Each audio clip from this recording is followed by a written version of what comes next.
E em relação ao jiu-jitsu, a progressão do jiu-jitsu em relação à técnica e também a campeonatos. A gente falou um pouco sobre você ganhar dinheiro com o jiu-jitsu ganhando campeonato. E eu também entendo que, tipo, mesmo os 100 mil, quando a gente vê o 100 mil, brilha no olho de qualquer um, né? Mas se a gente for botar no papel, dividir ele pelos meses, ver o quanto você gasta em treino, em condução, em suplementação, você vê que os 100 mil é pouco. Não, e vamos falar que é 100 mil para um cara. Para um Um cara cara. vai ganhar. Exatamente. Não é Não é, pô, vou 200 ganhar... categorias, Exatamente. um cara vai ganhar 100 mil. Ninguém é assalariado de nenhum evento, né? Então, assim, por exemplo, o UFC, ele paga ali uma verba por luta, tanto se você ganhar, se você perder, você dobra. Você pode ganhar. Mesmo assim, os atletas que começam no UFC, eles não ganham bem. Mesmo para luta. Então, assim, a luta hoje, diferente do futebol, do basquete, que você consegue ter um plano de carreira. Agora vem uma nova filosofia. Algumas academias estão contratando atletas. Então, pô, estão oferecendo ali um salário ou algum benefício em relação a ser atleta. E estão entregando, na verdade, o pet ali, né? As aulas, o espaço, e eles estão lutando pela academia. O que você acha desse contexto geral do jiu-jitsu? Eu não estou pedindo para dar aquela opinião de crítico, não. Absolutamente. A minha opinião, né? Doa Exatamente. quem doer é o que eu penso, né? Vocês podem gostar, podem não gostar, pode até não respeitar, mas é a maneira com que eu penso, né? Vamos lá. Tem alguns pontos importantes aí, né? Como a gente falou, o atleta, cara, muitas vezes, e eu também vim desse bolo, a gente tem necessidade, velho. Né? A gente vem de famílias que não tem muita condição financeira, a gente precisa buscar um lugar ao sol, e, velho, qualquer centavo era bem-vindo, velho. A gente precisava daquilo. Eu entendo 100% esse sentimento e não critico absolutamente o atleta que aceita uma proposta dessa. É o que eu te falei. Eles precisam pegar dinheiro que tá na mesma. Pô, se tem alguém querendo me dar dinheiro, tá tudo certo, me dá aqui, velho, né? Eu acho que um ponto que as pessoas precisam mensurar é o seguinte: o jiu-jitsu, ele continua ainda sendo uma arte marcial.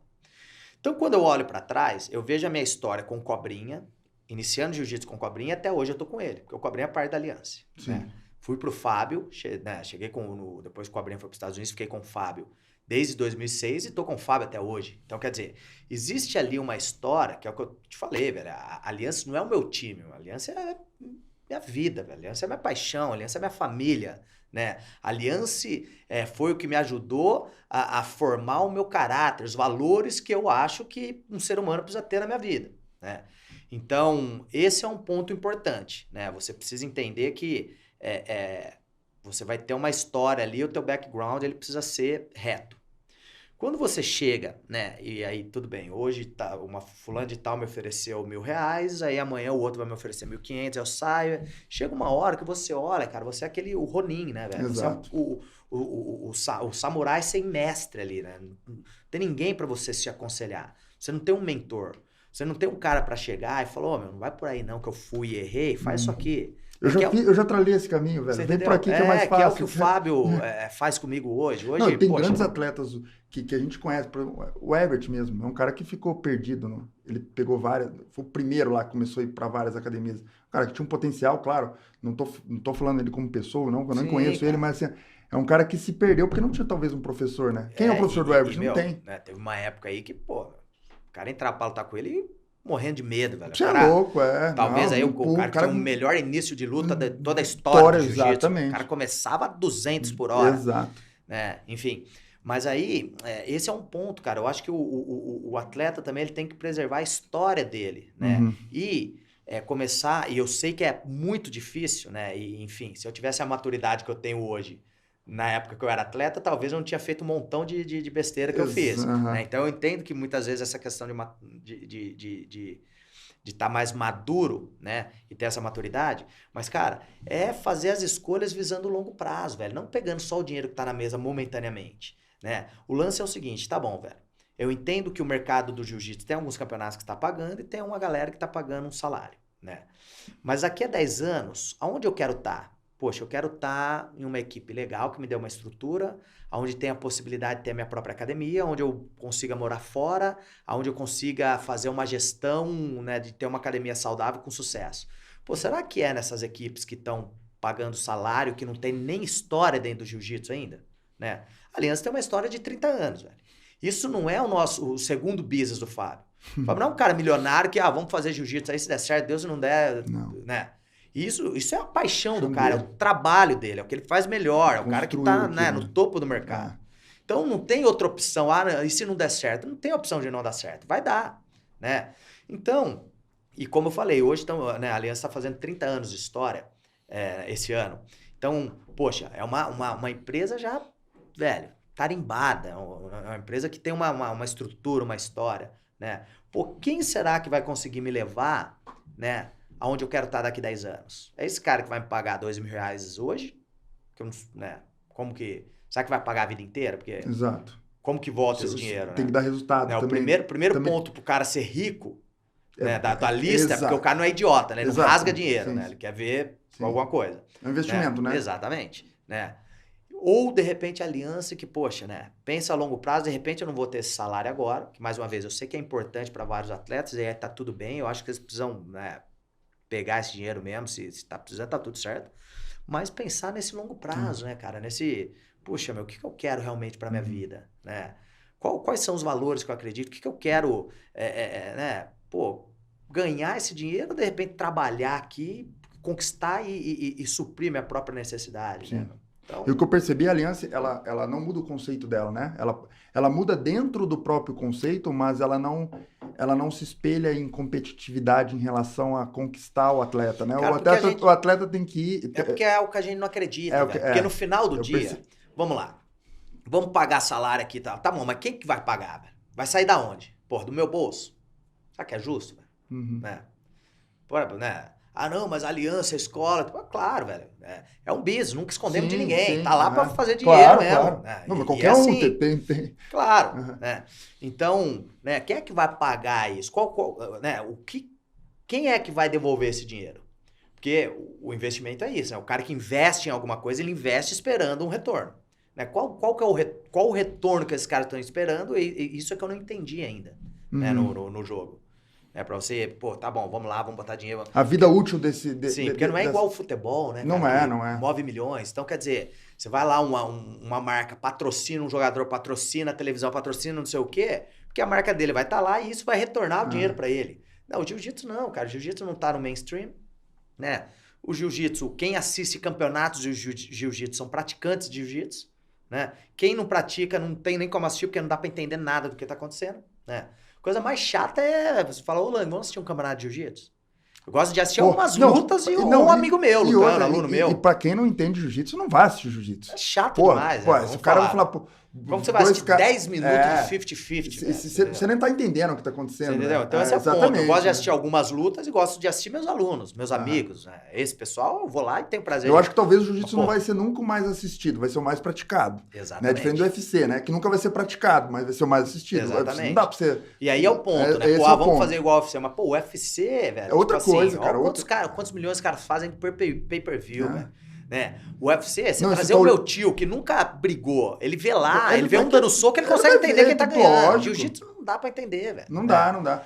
E tem outra coisa também, a relação do UFC é um evento, né? Um evento. A gente tá falando, pô, os eventos brasileiros, por exemplo, de MMA, não dão dinheiro. Nenhum, entendeu? Então, pra você chegar no topo, que é o UFC, e pra você cair do topo é muito rápido também. Basta você tomar 3 nocautes, 2 nocautes, é isso. Na noite pro dia você tá vendido. Eu acho que a escola que o jiu-jitsu dá é isso, né? Pra vida aí.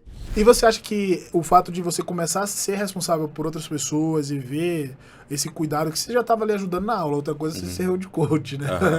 Você acha que te ajudou como atleta também, a você performar melhor? Cara, ajudou porque acho que a competição, de fato, ela é uma vitrine para nós atletas, mas quando você enxerga o jiu-jitsu como um todo, você vê que a competição é... O momento da competição, o período de competição para o atleta ele é muito curto, ele é passageiro. E, cara, você construir um legado como professor, como entender o jiu-jitsu como meio de transformação de pessoas, acho que isso é uma parada muito legal, é uma parada muito importante, que muitos atletas hoje ainda não enxergam isso.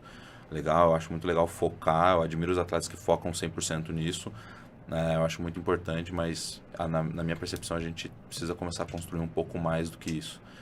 Porque o jiu-jitsu não é só... não existe só o jiu-jitsu competitivo, né? A gente entendeu o jiu-jitsu como arte marcial.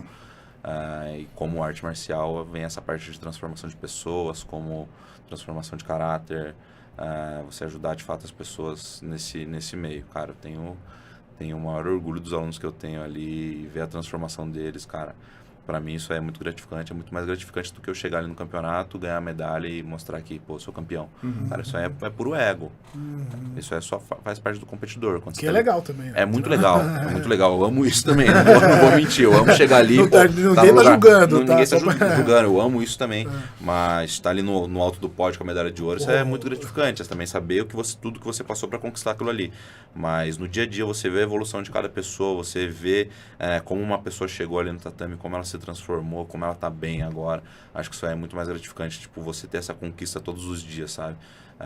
Recentemente eu fiz um seminário onde tinha um senhor de 75 anos na minha aula, assim, e cara, tipo assim, ele sentou na minha frente, começou a conversar um pouco sobre a vida dele, e ele falou pra mim que, cara, o jiu-jitsu pra mim é uma terapia, eu não consigo ficar sem o jiu-jitsu. Eu não consigo ficar sem jiu-jitsu. Aqui é onde eu venho, onde eu esqueço todos os meus problemas, onde eu esqueço tudo que já aconteceu na minha vida, eu consigo ficar aqui, eu tô numa paz e tudo mais. E, cara, isso é o jiu-jitsu. Aí você foi pra ensinar e aprendeu, né? Exato, eu fui pra ensinar e aprendi. E, cara, você vê aquele senhor de 75 anos, e a hora que ele saiu do tatame, que ele colocou a roupinha dele, você vê que era um senhor franzininho, um senhor fraquinho, mas a hora que ele tava no tatame de kimono, cara, parecia uma armadura, ele tava gigante, sorriso de orelha a orelha. Então fala, cara, isso é o jiu-jitsu pra mim, sabe? Sim. Então, eu amo a parte competitiva, mas eu também tô amando todo esse processo de transformação de pessoas, sabe? E eu acho que a perspectiva de futuro pro atleta também muda, né? Porque aqui no Brasil a gente... o esporte, ele não é um... É ingrato. É ingrato. É muito ingrato. Muita gente vai ficar no meio do caminho. São poucos atletas que têm uma condição de só ser atleta. Exato. Eu não tive. Eu não tenho essa condição de só ser atleta. Então, e eu também sempre gostei dessa parte de ser professor, dessa parte profissional do jiu-jitsu. Nesse meio do processo todo da minha fase de crescimento dentro do jiu-jitsu, na faixa roxa eu já estava treinando mais no casquinha. A partir da faixa marrom eu fiquei só no casquinha. No casquinha e na matriz. Mas eu ficava muito mais com o Casca. E o Casca sempre foi meio que o meu mentor, assim. Sempre tive um contato muito forte com o Rodolfo. O Dimitri sempre foi um cara que me direcionou muito bem na parte competitiva, nas partes dos treinos e tal. Mas, de fato, com quem eu tive um elo maior ali foi e é o Casquinha, cara. Eu e o Casca, a gente conversa, a gente tem uma amizade, assim, que é de outro mundo. E ele sempre me direcionou e ele sempre me deu esse caminho como mentor, como a gente tinha falado antes, muito bem. E o Casca, ele sempre me ensinou a dar aula. E ele faz isso muito bem. Quem teve contato com o Casquinha, você acha que teve contato com ele? Cara, ele como professor é surreal. Como ele consegue se conectar com as pessoas, como ele consegue ensinar jiu-jitsu, como ele consegue... A energia dele dentro do tatame é muito diferente. Então eu pude aprender muito com ele. E nesse processo todo, eu dei aula na academia dele também um tempo. A gente sempre ajudei ele nas aulas. Então, isso foi uma coisa que me ajudou muito nesse processo como professor hoje. Então... Acho que a gente precisa buscar essa parte também como professor, que é fundamental, porque eu cheguei nessa... chega muitos atletas nessa fase de competidor, chega já nos 26, 27 anos, eles só sabem competir. Então o Casca ensinou muito pra gente isso, como se relacionar com as pessoas, como dar uma boa aula. Então hoje eu consigo sentar e a gente consegue bater um papo sobre qualquer coisa, consigo ensinar uma boa aula. E muitos atletas pecam muito nisso hoje, de não saber dar uma boa aula, de não ter uma boa didática. E muitos atletas chegam no fim da carreira e pensam só no final da carreira que agora eu vou dar uma aula, agora eu vou fazer começa dali, né? Começa dali. E, cara, por que você não adianta um pouquinho isso aí? E eu acho que isso daí pesa muito também na cabeça quando a pessoa perde, né? Quando a pessoa perde. Porque, tipo, cara, eu não sei fazer mais nada na minha vida. Eu não sei mais fazer nada na minha vida. Daí, ali que eu acho que começa a bater. Exato. E daí, de vez ele aumentar o rendimento na preta, é o contrário. Começa a oscilar em tudo. Porque ele fala, pô, se eu não tiver o resultado tô tarde aqui... pra fazer aquilo, Exato. Então, acho que saber conciliar essas duas coisas é muito importante. O Casca sempre direcionou a gente pra fazer isso muito bem.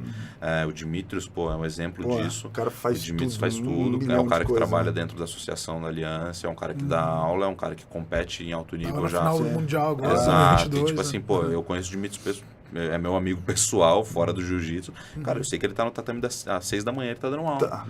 O cara depois faz o treino, depois vai pro escritório, à noite ele tá treinando. Até as tipo, 22 de novo. Eu tô Entendeu? 2 anos lá treinando, É. que eu percebi que parece que a intensidade dele de treino vai aumentando. Não Exato. Ela vai sempre aumentando, eu percebi. Ele tá em busca do campeonato Então, mundial. O cara sempre exato. ele tem um Todos- foco lá, ele vai. Só que ele não esquece o que tá no redor. Uhum. Ele vai levando tudo junto, Exato. num nível maior. Exato. Pô, muitos caras fizeram. O Langel também é um exemplo disso. Sim. O Fábio foi o nosso, digamos que o nosso primeiro exemplo disso. O Fábio, na época, ele ajudou em todo o crescimento que a gente tem dentro do esporte, pô, competindo e dando aula, gerenciando aliança. Então, cara, É uma porque- fórmula que deu certo, né? Exato, Não tem porque porque- você olhar ali e é, falar, pô, falar não assim, vou, pô, não vou. Então, cara, Não, e hoje tá muito mais fácil graças a essas pessoas, né? Graças a eles, Graças ao né? pessoal que foi Exato. abrindo o caminho, né? exato. Você tava falando do Casquinha e você falou uma coisa interessante. O que eu posso resumir é que eu observando o Casquinha, vendo já esse tempo que eu o conheço, é que ele vai estar sempre se reinventando. O Casquinha é um cara que toda hora ele tá lá, ele tá pesquisando, Cara, ele tá vou te falar, estudando, ele é de ele tá outro olhando mundo. quem tá fazendo. de E é outro justamente isso que o cara, tipo, ó, se você tá vendo um professor renomado, academia grande, já é faixa preta há 20 e tantos anos, já tá com mais de 50 anos, o cara tá se reinventando, como é que eu não vou me reinventar? Tipo Como é assim, que né? eu vou ficar É no um exemplo, comodismo? né? Então é mais ou menos Exato. isso. Tipo, o atleta pode ir se reinventando até na hora de competir, né? O cara tá competindo de uma forma assim, ele tava tendo resultado, daqui a pouco não tem mais, ele tem que Ele tem que se reinventar. se reinventar. Imagina só. O jiu-jitsu está acelerando, né? Uhum. Cada vez o pessoal mais técnico, mais preparado fisicamente, preparado fisicamente. e mais preparado mentalmente. Uhum. E agora com uma perspectiva de futuro. Sim. Tanto dando aula, como também a Como parte de competindo, atleta sim. competindo, tá começando a virar grana isso tá daí muito também. mais, Então, é uma coisa que assim, o mercado está evoluindo em todos os sentidos ali. Uhum. Isso que é legal também, identificar. E daí você não ficar na zona de conforto, né? Exato. Que é o que acontece com, por exemplo, um Casquinha que está 1 milhão de anos no jiu-jitsu. E o Ele não se Scooby, acomodou. e o Scooby que tá 3 anos na preta. Vou te Nossa, falar. Toda hora que você conversa com ele, toda hora que eu encontro com o Casquinha, ele tá com novidade. novidade, é. Toda hora. E é pra todo mundo, não é só Exato, pra não é ele. só Ó, pra tô ele. aprendendo isso aqui, vamos ver, vai dar certo. Não, e você vê o tamanho do jiu-jitsu, né? Por exemplo, eu da parte médica, eu me moldei, depois que eu comecei a fazer jiu-jitsu, eu voltei para essa área do esporte.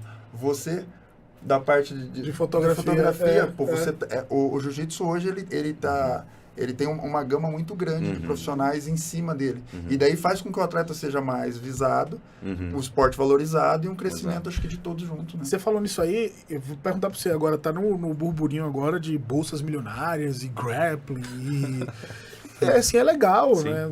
A gente vê isso aí, a evolução do esporte, mas não é só isso, né? Não é tão simples assim, né? É só pagar o atleta, né?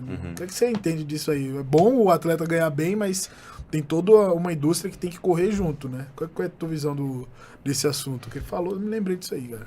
Cara, eu acho muito importante pro esporte, pro crescimento que tá tendo no esporte. Eu acho que cada vez mais vai melhorar, tá melhorando a nossa condição como atleta, tá melhorando a condição do nosso esporte. Mas entra nesse fato de novo, não adianta só os atletas só serem pagos. Aí da parte dos atletas, eles precisam saber administrar esse dinheiro, porque isso aí uma hora vai acabar. Exatamente. Isso aí uma hora vai acabar. E aí, o que ele fez com esse dinheiro? Tem muitos atletas aí hoje que encheram o bolso de dinheiro. Mas também, da mesma maneira, o dinheiro deles acabaram e eles não sabem fazer mais nada. Exato. Então, o cara tem que saber administrar muito bem o dinheiro deles, ter uma perspectiva de futuro. Óbvio, tendo um mentor também é a parte mais importante.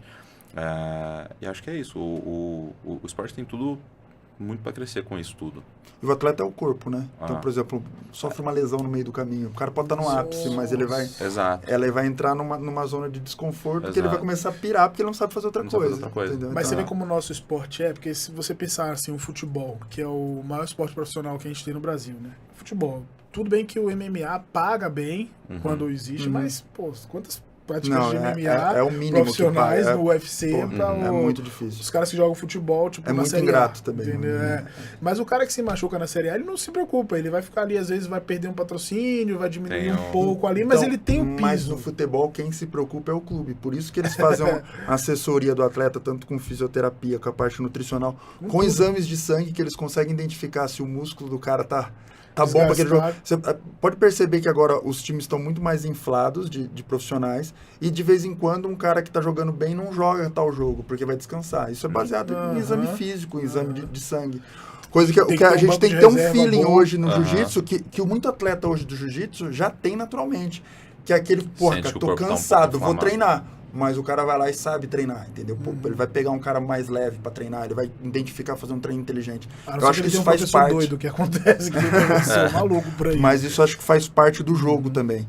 E várias vezes você vai ter que ser testado mesmo no desconforto, que eu acho que daí que vai fazer um atleta de alto rendimento realmente se destacar. Mas você viu, e eu queria te perguntar isso, qual é a maior mudança que você percebeu no jiu-jitsu de 2006, 2005 para agora, tipo 2022, que você ainda está, né, competindo? Cara, eu vou te falar assim, acho que a gente consegue ir mais a fundo. Uhum. Eu tive um grande impacto assim quando eu entrei no jiu-jitsu, porque foi uma época de transformação. Porque o jiu-jitsu ele tinha um caráter comportamental muito particular. Né? Era basicamente 90% valentia e 10% físico e jiu-jitsu. Marcial, que você... Né? Então, assim, quando eu entrei no jiu-jitsu, tinha lá os mitos do jiu-jitsu, tinha aquela coisa de rincha entre academias, tinha aquela coisa muito engraçada dos caras não se conversarem nem na área de concentração. Imagina. Então, e às vezes, e fatos assim muito engraçados, do tipo, eu tava ali na área de concentração, aí chega um menino da mesma categoria, ou que já me conhecesse, ó, vim aqui te dar um oi rapidinho, mas eu vou colar ali porque meu professor não pode ver que eu estou conversando com alguém de outra academia. Era engraçado isso, né? E assim, foi bem um período de transformação, onde assim, as academias começaram a se tornar mais academias, mais comerciais, e esse lado valentia, esse lado pit boy, né? Foi começando a ser deixado de lado. Isso aí eu acho que impactou também no jeito que as pessoas passaram a treinar jiu-jitsu. Né? Aí a gente começa a ver o jiu-jitsu ganhando um aspecto esportivo mesmo, inclusivo. Então a gente começou a ver essa mudança muito forte. E eu gosto muito de falar sobre isso, porque é uma analogia que eu traço entre o comportamento das pessoas enquanto praticantes de jiu-jitsu e depois o jeito que o jiu-jitsu começou a se desenvolver e, assim, a busca pela evolução do jiu-jitsu começou a ser constante. Na época que eu comecei a jiu-jitsu, era basicamente guarda fechada, 100 quilos montada, a chave de braço era só isso, era quadrado o jiu-jitsu. Ele não tinha essa diversidade.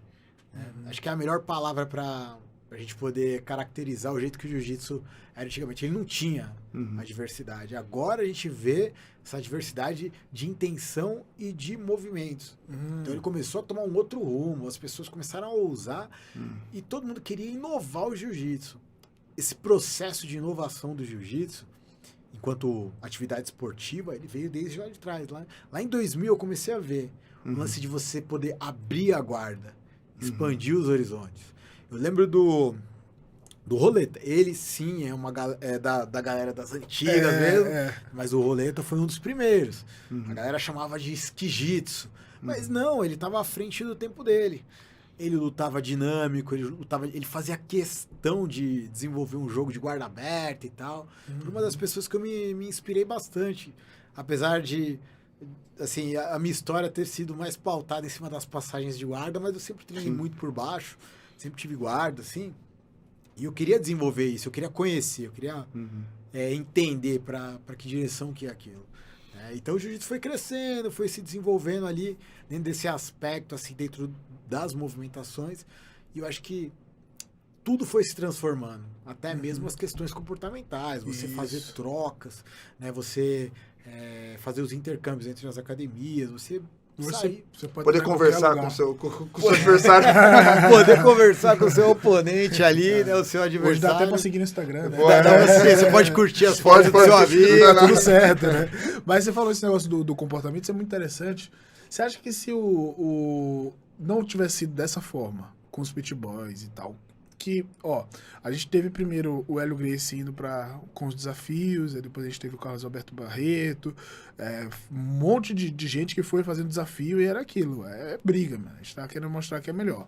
Aí mudou, aí veio o Vale Tudo, e depois do Vale Tudo vieram os pit boys. Muita gente critica. Eu não vou defender os pit boys. Logicamente, você não tem que ir na rua agredir ninguém. Não tem sentido. Mas será que se não tivesse tido essa mácula na história, será que teria sido tão popular em São Paulo? Porque São Paulo, cara, é um absurdo. Onde você vai, tem uma academia de jiu-jitsu. Tem mais do que igreja, pô. Mas, na verdade, eu acho que todo o processo de desenvolvimento, ele começa como cru, áspero, bruto. né? Bruto. E desde que o mundo é mundo, acho que a gente vê a história da humanidade, a gente vê dessa forma. Então, não podia ser diferente. Eu não conseguiria visualizar o jiu-jitsu no passado, com essa pegada de desenvolvimento pessoal e tal. Não, a gente não estava nem pensando nisso. Nem a atividade física como um todo, ela visava isso. Ela, nessa época, não tinha nem educação física escolar ou educação física infantil. Fumar é bonito, cara. Não tinha educação física infantil nessa época, assim, com tanta especialidade, né?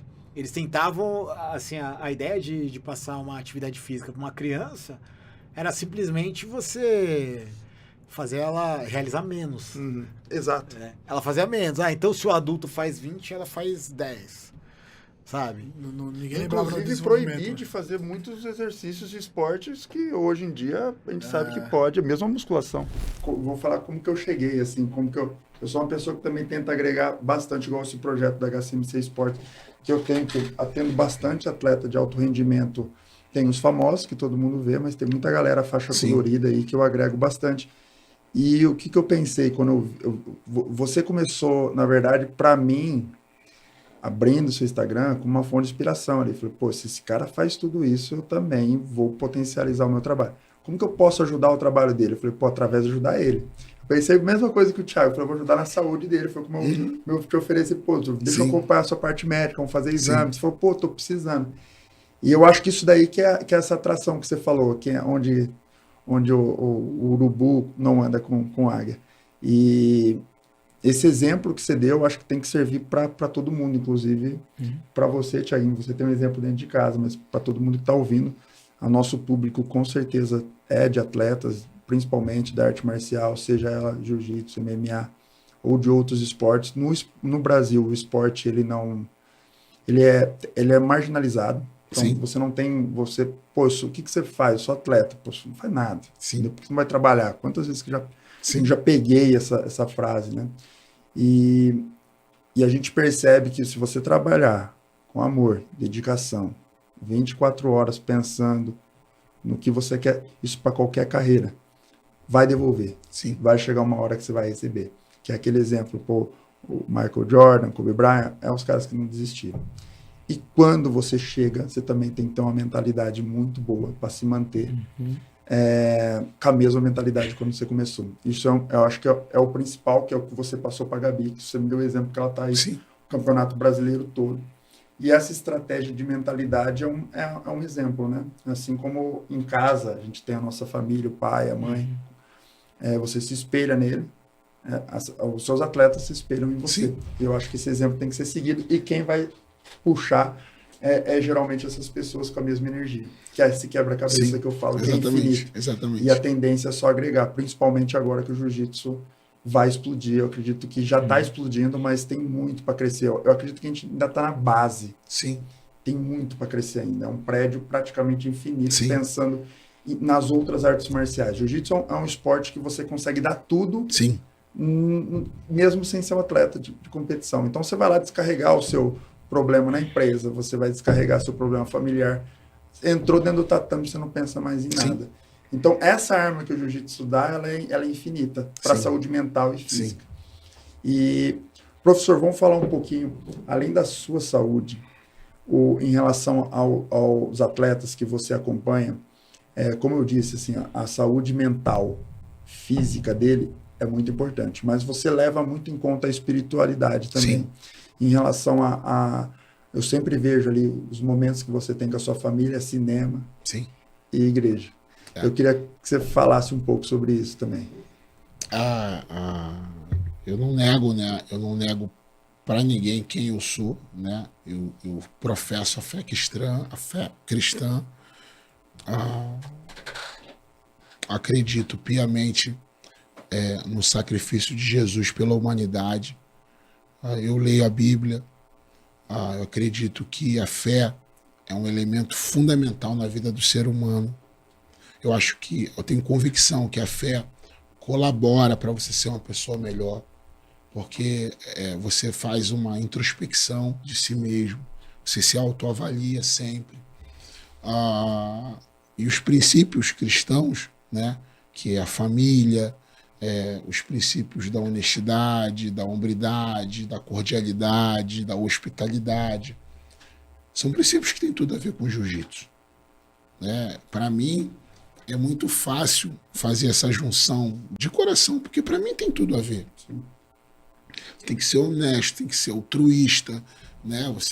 Você tá ali, por exemplo, tu quer um exemplo de perdão mais incrível do que esse? Tu tá lá rolando com o cara vai, mete a mão no teu pescoço, esgana teu pescoço, e tu bate. Aí o professor fala, parou, tu vai e abraça o cara. Ou então teve uma luta no campeonato, meu irmão, bico dali, pega daqui, balança dali, e o cara vai, meu irmão, quase arranca teu pé. Aí acaba a luta, tu vai e abraça o cara. Isso é perdão. Isso é um princípio cristão. Isso é perdão, pô. Se tu não tem isso, tu ia dar um murro na cara do cara, pô. Isso é saber perdoar, sabe? Eu acho que acredito muito na família. A família é fundamental. Eu amo estar com a minha família. Mas qual o melhor lugar do mundo? Tirando a Califórnia, que eu amo pra caramba, não nego pra ninguém, tá? Eu amo os Estados Unidos. A Califórnia de Bahia. Ai, Califa. Coisa boa. Cara, o melhor lugar do mundo é minha casa. Eu amo a minha casa. Cara, os pouquíssimos e raríssimos dias que eu estou só em casa, cara, eu quero ficar em casa. Quero sentar. E aí a gente tem, desde quando eles eram muito pequenininhos, né? Vamos ver um filmão? Vamos. E a gente escolhe um filme, vamos ver, pede um lanche, né? Então a gente fica ali trocando ideia, conversando. Aí termina às vezes que eles vão pra academia treinar jiu-jitsu de brincadeira. Aí eu fico ali com a minha esposa. Eu gosto de ficar em casa. Eu acho que a casa é a nossa casa, cara. É o lugar do aconchego, né? É um lugar bom. Eu gosto muito de sair pro cinema, porque ver filme é legal, né? Acho que é um momento bacana. Com tanta violência que tem hoje, talvez seja um dos lugares um pouco mais seguros, né? Você ir no shopping ali, vai no cinema. Então eu penso nisso também. Então são valores que eu falo para meus alunos, né? Eu mandei mensagem hoje bem de manhã cedinho para eles. Falei, galera, bom feriado, se divirtam com sabedoria, vai ler um bom livro, vai ver um bom filme, curtam sua família, fiquem em casa. Tá? É muito legal. Os pais falam muito isso para mim. Meu filho ficou mais carinhoso comigo. Eu falo isso na aula. Chega em casa, dá um abraço no papai, dá um abraço na mamãe, né? E você gera aquele ambiente familiar. E a academia, ela é um ambiente familiar, né? As pessoas que vão lá na academia, pô, que energia boa, pô, família e tal. Então, essa espiritualidade de princípios é muito importante. Mas também eu acho que tem um outro lado. A fé, ela é o firme fundamento daquilo que você não vê, mas que você espera. Você não está vendo, mas você espera. Isso é fé. E para você, poxa, você pega um garoto da favela, mano, o pai está desempregado, que a mãe é correria, e aí você fala que ele pode ir pro Mundial. Pro Mundial? Pô, que isso, que Mundial, pô? Só se for o supermercado mundial. Mas aí ele passa a ter fé naquilo. E a fé move montanhas. Mas não é montanha ali, mas a montanha dos problemas, da dificuldade, ele vai superando. Cara, eu já tive, ou tenho, né? 53 alunos da favela que foram lutar fora do país. Então, e todo mundo duro, todo mundo sem dinheiro. Quando você falou que o primeiro ia, acho que todo mundo achou que você era louco. Maluco. Doideira, cara, entendeu? Muitos pais falavam isso pra mim. Não, que Estados Unidos, mas que isso? lutar ali na esquina já é difícil, imagina para os Estados Unidos. E hoje, cara, é normal, graças a Deus, o pessoal vai para os Estados Unidos, faz suas correrias. Então, colocar a fé nisso é importante, sabe? E aí também tem um outro lado que eu me preocupo muito, que são os nossos adolescentes, né? Para eles namorarem com princípios, para que não apareça uma gravidez indesejada e aí destrói, arrebenta com a vida, porque aí para de estudar, para de treinar e vai ter vários problemas. Então, geralmente, domingo eu levo a molecada para a igreja comigo, né?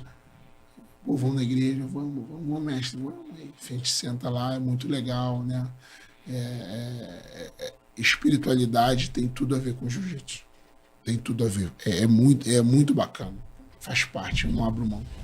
A minha pergunta é, você acha que já chegamos no momento de separar, ter tipo assim, ó, você é profissional do jiu-jitsu, você tem um campeonato separado da galera que é amadora. Deixa os meninos se divertir, vai lá, vai ter fotógrafo, vai ter transmissão pirata, deixa o pessoal se divertir. Agora, o profissional, por exemplo, a gente viu algumas coisas assim, né? Tiveram GPs, são eventos separados. Você acha que isso daí, de repente, vai ser o próximo passo e a gente vai chegar no momento de não ter mais os amadores juntos com os profissionais ali no mesmo ambiente? Cara, dentro desse pensamento aí, né, que você tá me pegando de surpresa, pra variar. Mas você manda bem, pô. Não, dentro do Mundial, né, na Califórnia, já tinha o de faixa branca, que é um evento que é no mesmo ginásio, no mesmo final de semana, na mesma semana, né? Mas é uma medalha diferente. Sim. É uma camiseta diferente, é uma inscrição diferente. Então, assim, eu acho que de repente poderia já começar os faixa preta serem separados, alguma coisa assim, um evento separado só para eles, de tipo repente. uma liga profissional. Uma liga mais profissional, entendeu? Ou algo... O cara da marrom vai ter uma vaga na preta num outro evento, como mais ou menos o que estão fazendo agora, é convidando as pessoas para lutar esses eventos da Flow Grappling, tudo isso, entendeu? Que é um negócio mais profissional, que aí é todo mundo pago para competir, tal, como o BJJ Stars, como esses eventos todos. Eu não sei se... Sempre a minha discussão é a seguinte, o que é interessante para a confederação, o que é interessante para o atleta? Né? Então essa fica uma briga muito grande, entendeu? Mas com certeza o esporte está uma nave espacial para cima aí, está subindo com tudo, então eu acredito que cada vez mais profissional. E tem que ser, cara, tem que ser, não tem, né, não dá para você limitar isso vai bater na porta, tá batendo na porta deles e falando, e aí, que vocês vão, quais são as atitudes, o que vocês vão fazer, né? Então, acho que é um caminho, cara. Agora teve uma discussão grande, a última deles, né, que aí eu acho que o pessoal se manifestou, porque eles postam sempre as decisões. Lógico, eu sou o maior fã da IBJJF, do trabalho que eles fazem, de desenvolvimento do esporte, do apoio, de profissionalização, de renome. Toda a crítica que eu faço não é para diminuir, é sempre observando, opa, peraí, mas isso daí não é interessante para mim como praticante, né? Sim. E eu sou amador, né? Então eu gosto de participar de campeonato. A última foi que o Campeonato Brasileiro vai ser transmitido somente no Flow Grappling. Ok, o PAN o Mundial É até legal que o brasileiro esteja ali para ter uma certa visibilidade.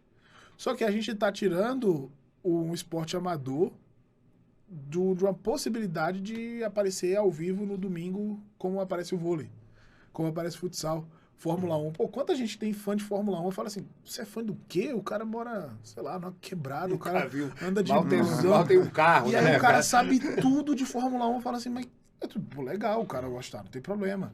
Mas é interessante, mas como é que isso chega pro cara saber todos os modelos de motor, de câmbio, os pilotos, quem ganhou em tal ano?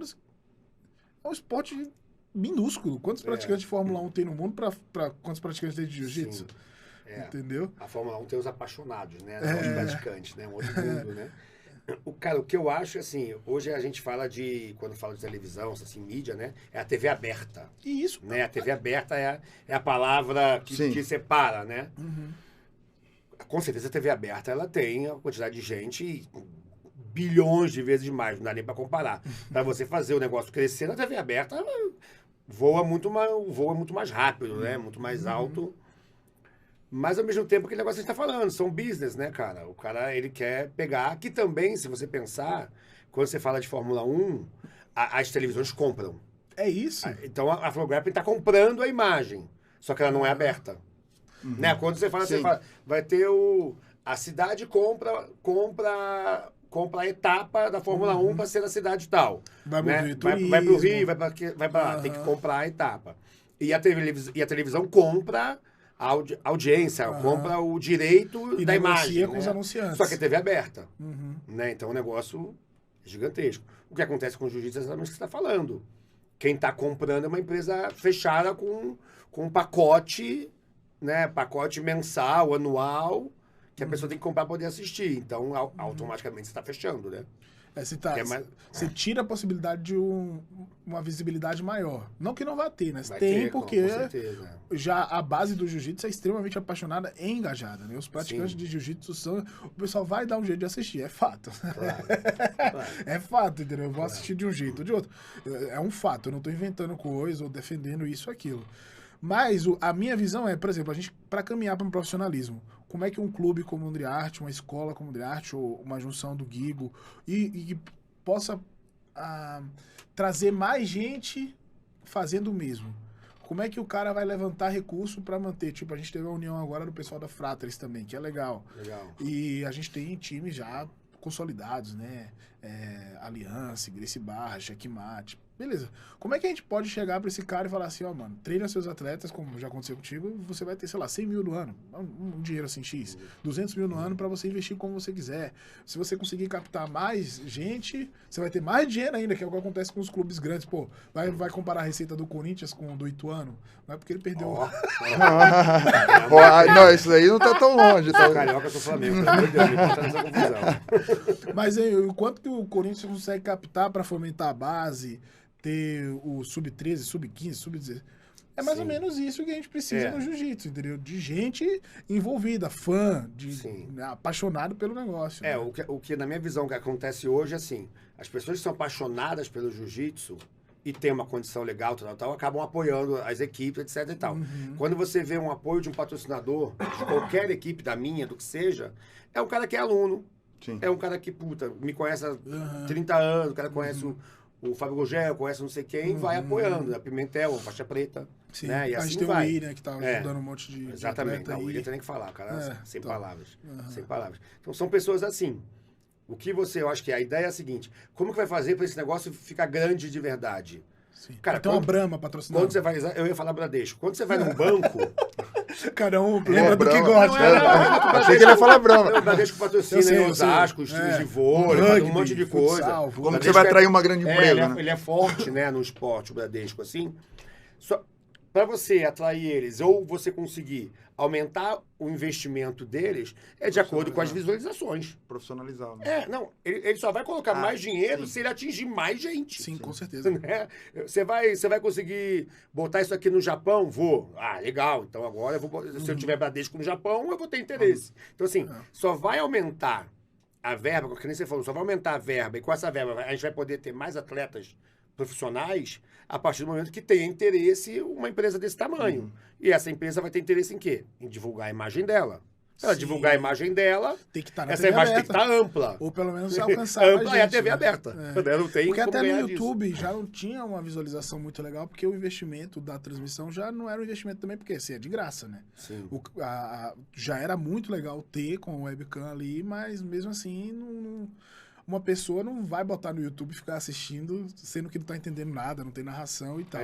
O investimento ainda é direcionado, muito né? pouco, Mas a gente pega, por exemplo, futsal, vôlei, a NBB, em 10 anos, os caras chegaram num nível muito legal. Por quê? Porque estão na TV aberta. Eles aparecem 2 vezes na semana na TV aberta, entendeu? Os bancos estão interessados em... E o basquete nunca foi tradicional no Brasil. Se você for comparar, tipo, o engajamento que um clube tem com basquete, com qualquer time de jiu-jitsu, cara, é ridículo, É bem entendeu? diferente. O jiu-jitsu tem muito mais engajamento, muito mais gente envolvida ali, e a gente sempre tá esbarrando nessas questões. Uma delas, o que todo mundo fala, e essa é a minha próxima questão, é justamente na regra. Guigão, 10 minutos. Aí vai lá, o cara dos dois chama de bunda no chão, Guigão. Cara. Não, então, isso aí é um negócio que eu acho que quanto mais o judô tem esse histórico, né? Ele tinha as lutas eram um tempo maior, né? E ficavam parando, etc e tal, e vieram diminuindo. Então, o que acontece?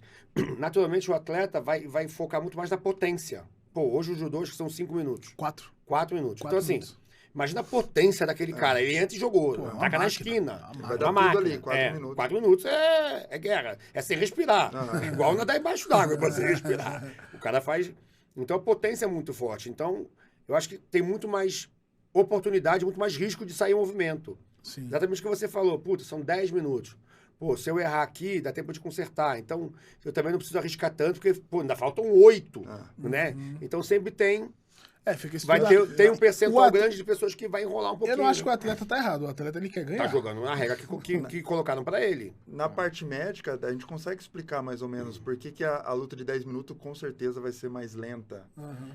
Até pelo gasto energético. Assim, a primeira fonte de energia nossa é o glicogênio, que é a fonte de carboidrato, do açúcar no sangue. Certo. E a gente usa ela muito rápido, é uma fonte rápida. E a gente sabe que no jiu-jitsu tem trabalhos que mostram que o tempo de descanso, tirando amarrar a faixa, o árbitro parar por alguma lesão, é a cada 3 minutos, mais ou menos 15 a 13 segundos. Então, se for contar numa luta de 10, a gente está contando aí 30, 45 minutos só de descanso. Segundos. Segundos só de descanso. Então, você imaginar o cara lutando 10 minutos, descansando 45 segundos, isso eu falo, força isométrica, o cara pensa, cara, ninguém consegue. Estratégia, então, tem tudo, porque né? daí você começa a ver... E ainda tem os biotipos, né? Isso, biotipo. E daí você começa a ver a faixa preta, os campeões mundiais ali, você vai começando a perceber como que eles conseguem dosar, às vezes instintivamente, pelo treino, pelo como ele experiência de competição, e isso envolve adrenalina, envolve bastante coisa, mas a gente começa a identificar mais ou menos o que o cara consegue dosar muito bem da parte instintiva.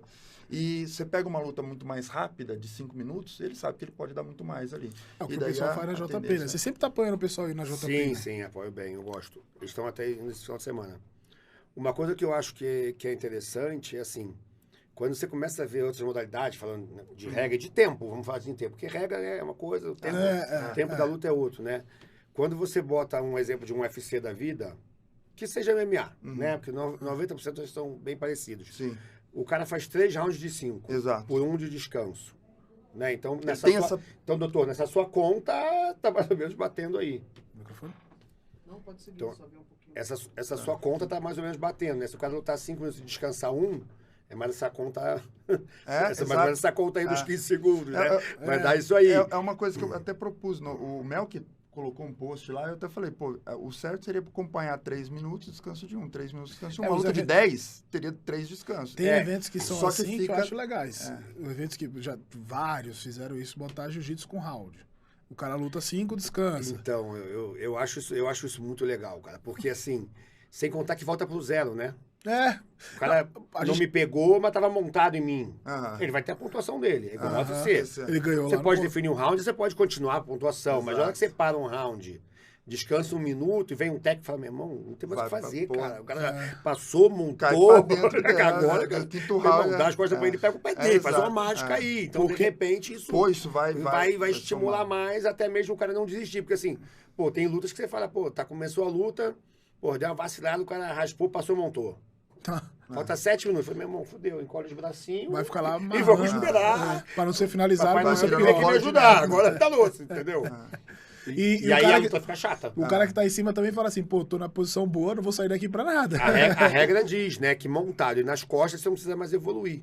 No jiu-jitsu, a regra Sim, ela exato. é simples. Fica ali, Montei acabou. 2 mãos no chão e Tchau, acabou a acabou. brincadeira. Não vou inventar moda aqui hoje, né? Então, tem esse risco. Agora, se toda vez, mesmo eu sendo inferior a você, fui durante 5 minutos inferior a você, mas você me botou separado em pé de novo, pra mim começou uma segunda chance. luta.